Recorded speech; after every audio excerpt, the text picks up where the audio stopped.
اس نے گورکن کو کہا, چاچا تم مجھے اس کے پاس لے چلو. جب وہ گورکن کے ساتھ اس کے گھر پہنچے جو کہ قبرستان کے ساتھ ہی تھا, وہ زینت ہی تھی جو ایسے گمسم بیٹھی تھی جیسے اس کو دنیا سے کوئی غرض ہی نہ ہو. گورکن کی بیوی اس کو سہارا دے کر بیٹھی ہوئی تھی. لیاقت کا اس کا نام پکارنے پر بھی وہ نہیں چوکی. لیاقت کو آگے بڑھ کر اس کو جھنجھوڑنا پڑا تو وہ کچھ ہوش میں آئی. وہ پوچھ رہا تھا, تم یہاں کیسے آئی ہو زینت؟ بس وہ اتنا ہی بولی, مجھے نہیں پتا, مجھے گھر جانا ہے, بس آپ مجھے گھر لے چلے. اس کو گاڑی میں بٹھا کر انہوں نے گھر کا رخ کیا. اس کو یہ بات سمجھ نہیں آ رہی تھی کہ قبرستان تو گاؤں سے 2 کلومیٹر دور ہے, یہ یہاں کیسے آ گئی. اس نے اپنے دوست کو کہا, گاڑی خالہ کے گھر سے تھوڑا دور روکنا, اس معاملے کا اگر باہر کے لوگوں کو پتہ چلا تو باتیں بنیں گی. اس کے دوست نے لیاقت کی ہدایت پر عمل کرتے ہوئے گاڑی اندھیری جگہ پر روکی. گاڑی رکتے ہی زینت گاڑی سے اتر کر بھاگ گئی. لیاقت تو بس اس کو روکتا رہ گیا. یہ جو کچھ ہو رہا تھا اس کی بھی سمجھ سے باہر تھا. ادھر خالہ نے جب زینت کو دیکھا تو ان کی جان میں جان آئی. انہوں نے تو زینت کو فوراً گلے لگا لیا اور رونا شروع کر دیا. لیاقت جب گھر میں داخل ہوا تو خالہ اس کو گلے لگائے رو رہی تھی. لیاقت نے کہا, خالہ آپ پریشان نہ ہو, زینت صحیح سلامت ہے.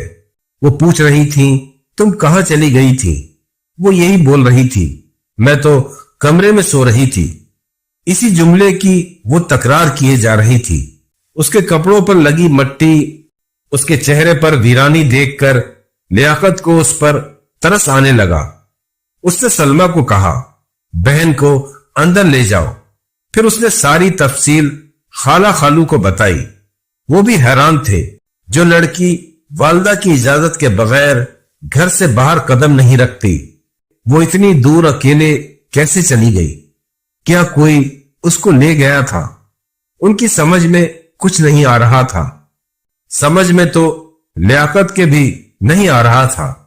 اس کو اپنے ساتھ ہی سلا لے, صبح پوچھ لیجئے گا.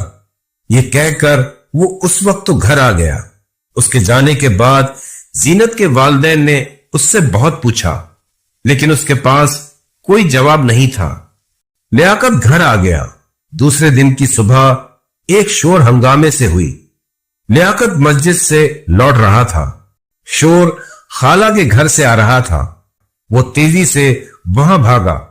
گنی کے لوگ, اس کے گھر والے, ایک رش لگا ہوا تھا.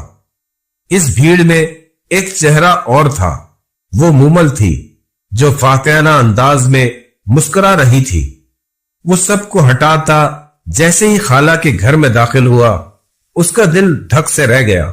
زینت ان کے گھر کے صحن میں موجود درخت پر لٹکی جھول رہی تھی. ایسا لگ رہا تھا کسی نے اس کو لا کر یہاں ڈال دیا ہے.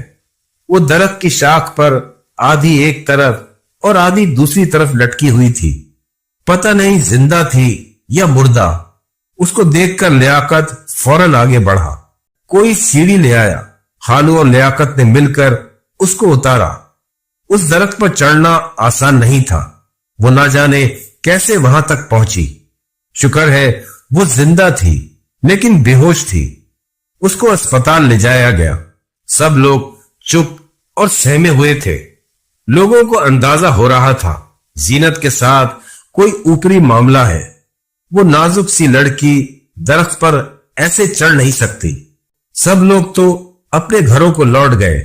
اب صرف لیاقت کے اور زینت کے گھر والے اور کچھ رشتہ دار تھے. سب نے آپس میں صلاح مشورہ کیا. طے یہ پایا کسی بزرگ سے رابطہ کیا جائے. ابھی تو کسی کو کل والی بات ہی پتہ نہ تھی. زینت کے ابا کسی رشتہ دار کے ساتھ کسی بزرگ سے ملنے چلے گئے. لیاقت اپنے والدین کے ساتھ گھر آ گیا. اس کی والدہ کچھ چپ چپ تھی اور لیاقت بھی کافی پریشان تھا. وہ ان سب باتوں کے ساتھ ایک اور وجہ سے پریشان تھا جو کسی کو پتہ ہی نہیں تھی. رات کے آخری پہر اس کی آنکھ کھل گئی تھی۔ اس کے اندھیرے کمرے کے کونے میں زینت کھڑی تھی۔ وہ اس کو دیکھ کر اٹھ بیٹھا۔ وہ شدید حیران تھا۔ زینت تو عام حالات میں بھی ان کے گھر نہیں آتی، اور رات کے اس پہر وہ اس کمرے میں تھی۔ آج والا واقعہ نہیں ہوا ہوتا تو وہ یہی سمجھتا وہ کوئی خواب دیکھ رہا ہے۔ زینت، تم یہاں کیا کر رہی ہو؟ اس نے حیرت اور پریشانی سے پوچھا، لیکن وہ کوئی جواب نہیں دے رہی تھی۔ اندھیرے کی وجہ سے وہ اس کا چہرہ واضح نہیں دیکھ پا رہا تھا۔ اس کی طرف سے کوئی جواب نہ پا کر وہ جلدی سے بستر سے اٹھا کہ لائٹ کھول دے۔ اس کو اپنے پیچھے سے عجیب مکروہ سی ہنسی کی آواز سنائی دی۔ لیاقت نے بغیر پلٹے تیزی سے لائٹ کھول دی۔ اب جو وہ پلٹا تو کوئی نہیں تھا۔ وہ سر پکڑ کر بیٹھ گیا۔ وہ ساری رات اس نے لائٹ بند نہیں کی۔ فجر کی نماز پڑھنے مسجد گیا۔ جب وہ نماز کے لیے نکل رہا تھا تو اس کی اماں جاگ رہی تھی اور باہر ہی بیٹھی تھی۔ انہوں نے لیاقت کو آواز دی۔ وہ یہی بول کر نکل گیا، اماں نماز کو دیر ہو رہی ہے۔ وہ اتنا پریشان تھا کہ نماز کے بعد بھی کافی دیر مسجد میں بیٹھا رہا، اور اب جب وہ لوٹا تو یہ نئی مصیبت سر پر تھی۔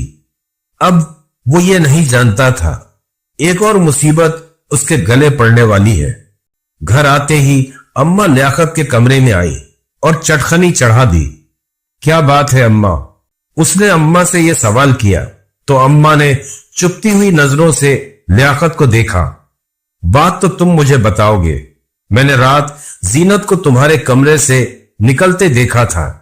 میں اس کے پیچھے گئی، لیکن جب تک وہ جا چکی تھی، واپس تمہارے کمرے میں آئی تو دیکھا تم سر پکڑے بیٹھے تھے۔ مجھے تو یقین نہیں آ رہا میں نے کیا دیکھا۔ مجھے لگ رہا تھا میری آنکھوں کو دھوکا ہوا ہے۔ ہمت نہیں ہو رہی تھی تجھ سے پوچھو۔ تو میرے سر کی قسم کھا کر بتا کہ کیا ہوا تھا، اور صبح اس طرح سے درخت تک کیسے پہنچی؟ اب لیاقت کے پاس کوئی راستہ نہیں تھا۔ اس نے ساری بات رقیہ بی بی کو بتا ڈالی۔ وہ خود پریشان تھا۔ یہ رشتہ اس کی اماں نے طے کیا تھا۔ اس کی زینت سے محبت کی شادی تو نہیں ہو رہی تھی۔ ان واقعات کی وجہ سے وہ کل رات سے کچھ سوچنے پر مجبور ہو گیا تھا۔ ادھر رقیہ بی بی بھی یہی سوچ رہی تھی۔ لیاقت ان کا ہونہار بیٹا تھا۔ زینت ان کو کتنی ہی عزیز سہی، اگر اس کے ساتھ ایسے معاملے تھے تو وہ ہرگز اس کی شادی اپنے بیٹے سے نہیں کر سکتی تھی، کیونکہ معاملہ خطرناک حد تک سنگین لگ رہا تھا۔ انہوں نے لیاقت کو صاف منع کر دیا کہ وہ خالو کے گھر نہ جائے۔ وہ پھر گیا بھی نہیں۔ شام میں وہ خیر خبر لینے بہن کے گھر گئی تو بہن اور بہنوئی کا چہرہ دیکھ کر اس کو بڑا دکھ ہوا۔ زینت کچھ کھا نہیں رہی تھی۔ زبردستی اس کو دودھ پلا کر سلایا۔ بس ہر کھانے کی چیز کو دیکھ کر یہی بول رہی تھی، اس میں سے بدبو آ رہی ہے۔ زینت کے ابا جن صاحب کے پاس گئے تھے، انہوں نے زینت کی کم از کم بھی 2 دن تک پہنی ہوئی قمیض لانے کو کہا۔ اس کے بعد ہی وہ کچھ بتا سکیں گے۔ جب تک کے لیے انہوں نے زینت کو پلانے کے لیے دم کیا ہوا پانی دیا۔ یہ سن کر لیاقت کی اماں فی الوقت خاموش ہو گئی اور گھر آ گئی، لیکن انہوں نے اس رات لیاقت کا بستر اپنے کمرے میں لگوایا۔ وہ رات تو بخیر و عافیت گزر گئی، لیکن صبح اذانوں سے پہلے انتہائی غلیظ بدبو ان دونوں گھروں میں پھیل گئی۔ دونوں ہی گھر کے مکین اس بو سے پریشان ہو کر اڑ گئے۔ زینت تو اتنی نڈھال ہو چکی تھی کہ وہ بے خبر سو رہی تھی۔ وہ نہیں اٹھی۔ 2 گھنٹے بعد جا کر اس بدبو کا اثر کم ہوا۔ شادی کی ساری تیاریاں رک چکی تھی۔ خالو ان بزرگ کے علاوہ بھی ایک جگہ اور ملنے گئے تھے۔ بڑی مشکل سے دل پہ پتھر رکھ کر اس دوسرے دن کو گزارا۔ سب زینت پر نظر رکھے ہوئے تھے۔ اس کی تو یہ حالت تھی، وہ تھوڑا سا پانی پیتی اور آنکھیں موند لیتی۔ دوسرے دن کی رات ان دونوں خاندانوں کے لیے نئی آزمائش لے کر آئی۔ سبھی اپنی اپنی جگہ جاگ رہے تھے۔ اتنی پریشانی میں نیند کس کو آ رہی تھی؟ رقیہ بی بی کو عجیب سا احساس ہوا۔ وہ اٹھ کر باہر گئی تو دل پر ہاتھ رکھ لیا۔ جس کمرے میں بری رکھی تھی اس کا دروازہ کھلا تھا، ایسے جیسے کوئی اس کمرے سے نکل کر گیا ہے۔ وہ تو اس کمرے کے دروازے کو بند رکھتی تھی۔ وہ تیزی سے اس کمرے کی طرف بڑھی، لیکن کمرے میں داخل ہوتے ہی کسی نے ان کو بہت زور سے دھکا دیا۔ وہ منہ کے بل جا گری، سر کسی چیز سے ٹکرا کر پھٹ گیا۔ اپنے آپ کو سنبھالتے انہوں نے اٹھ کر دیکھنا چاہا تو ان کو ایک اور جھٹکا لگا۔ کمرے سے زینت نکل رہی تھی۔ اس وقت وہ بے ہوش ہو گئی۔ وہ تو شکر ہے جب اماں نہیں لوٹی تو 10 منٹ بعد ہی لیاقت ان کو دیکھنے آ گیا۔ وہ ان کو بے ہوش پا کر پریشان ہو گیا، فوراً ہسپتال لے گیا اور پٹی کروائی۔ گھر آتے ہی اماں نے صاف کہہ دیا لیاقت کی شادی زینت سے نہیں ہوگی۔ ابا اور لیاقت تو ایک دوسرے کی شکل دیکھ کر رہ گئے۔ شرافت بھی شادی میں شرکت کے لیے آ پہنچا تھا۔ ادھر زینت کے ابا جس بزرگ کے پاس زینت کا کپڑا لے کر گئے، انہوں نے یہی بتایا آپ کی بیٹی پر کالا جادو کیا گیا ہے، عمل بہت سخت ہے۔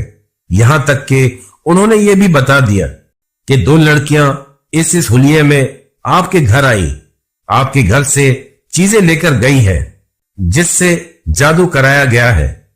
اگر اس لڑکی کی شادی کر دی گئی تو یہ جان سے چلی جائے گی، بلکہ ان کا یہی کہنا تھا یہاں سے رشتہ ختم کر دے تاکہ حاسد ٹھنڈے ہو جائیں، اور انہوں نے صاف کہہ دیا وہ پوری کوشش کریں گے کہ زینت پر اس کا اثر ختم ہو جائے، لیکن جو چیز اس کے پیچھے بھیجی گئی ہے وہ اتنی آسانی سے نہیں جائے گی، بلکہ کچھ نہ کچھ لے کر جائے گی۔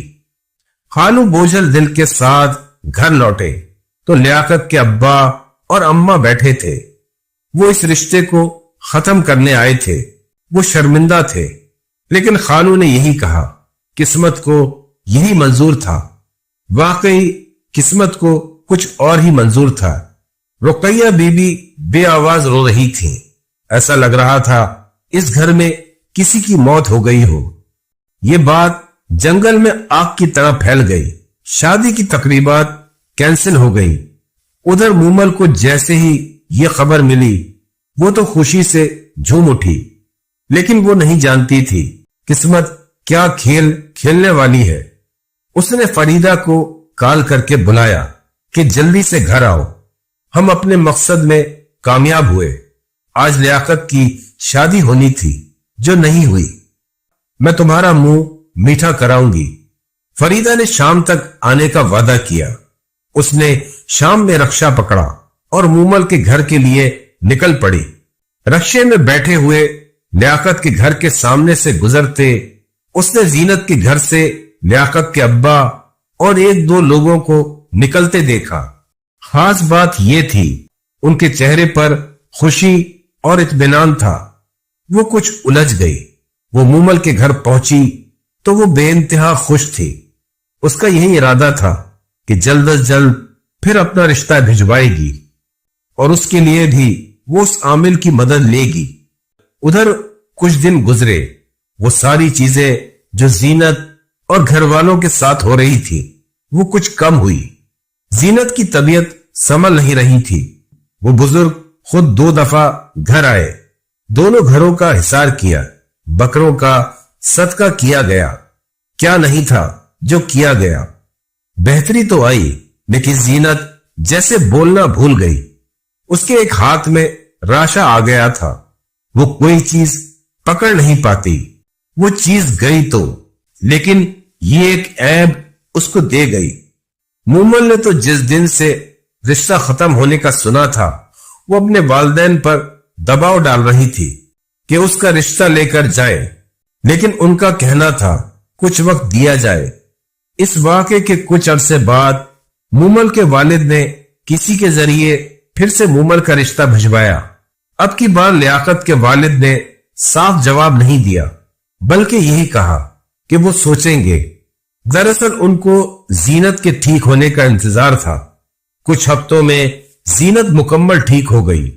ایک دن لیاقت کے گھر سے پورے محلے میں مٹھائی بٹی۔ یہ مٹھائی لیاقت کی شادی کی تھی۔ 2 ماہ پہلے اس کا نکاح اسی تاریخ کو سادگی سے سلمہ کے ساتھ چند گواہوں کی موجودگی میں کیا گیا تھا، جس کی کسی کو خبر نہیں تھی۔ اب رخصتی بھی کر دی گئی تھی۔ ہر کام اتنی خاموشی اور سادگی سے ہوا، محلے میں کسی کو پتہ ہی نہ چل پایا، اور شرافت کا رشتہ زینت سے پکا کیا گیا، اس بات پر کہ وہ جب ٹھیک ہو جائے گی تو یہ شادی کی جائے گی۔ شرافت کی تعلیم مکمل ہونے میں ابھی وقت تھا، جب تک زینت بھی سنبھل جاتی۔ اس وقت وہ فیصلہ سب کے حق میں مناسب رہا۔ رقیہ بی بی نے جب وہ ساری تفصیل سنی کہ کس طرح سے زینت پر جادو کیا گیا، وہ اس کا حلیہ سن کر سمجھ گئی یہ مومل تھی۔ وہ اس لڑکی سے بلا وجہ نہیں چڑتی تھی، ان کو وہ بد فطرت خود پسند لگتی تھی۔ انہوں نے اسی وقت یہ فیصلہ کر لیا کہ ہر حال میں لیاقت کا نکاح طے کیے گئے وقت پر ہوگا۔ جب وہ زینت کے ساتھ ایسا کر سکتی ہے تو لیاقت کے ساتھ بھی کر سکتی ہے۔ اپنے بیٹوں اور شوہر کی منظوری کے بعد انہوں نے بہن بہنوئی سے بات کی۔ سب بات کو سمجھ گئے اور یہ اچھا ہو گیا۔ لیاقت کے نصیب میں سلمہ کا ساتھ لکھا تھا اور زینت کا شرافت کا۔ یہ خبر جب مومل کو ملی تو اس خبر کو برداشت نہ کر پائی۔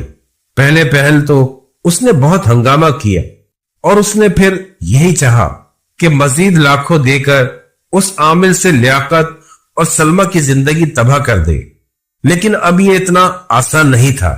نذیر صاحب کو لیاقت کے ابا نے سب بتا دیا تھا۔ ان کے پاس کوئی ثبوت تو نہیں تھا، لیکن نذیر صاحب کو اندازہ تھا کہ وہ سچ کہہ رہے ہیں۔ وہ بہت شرمندہ تھے۔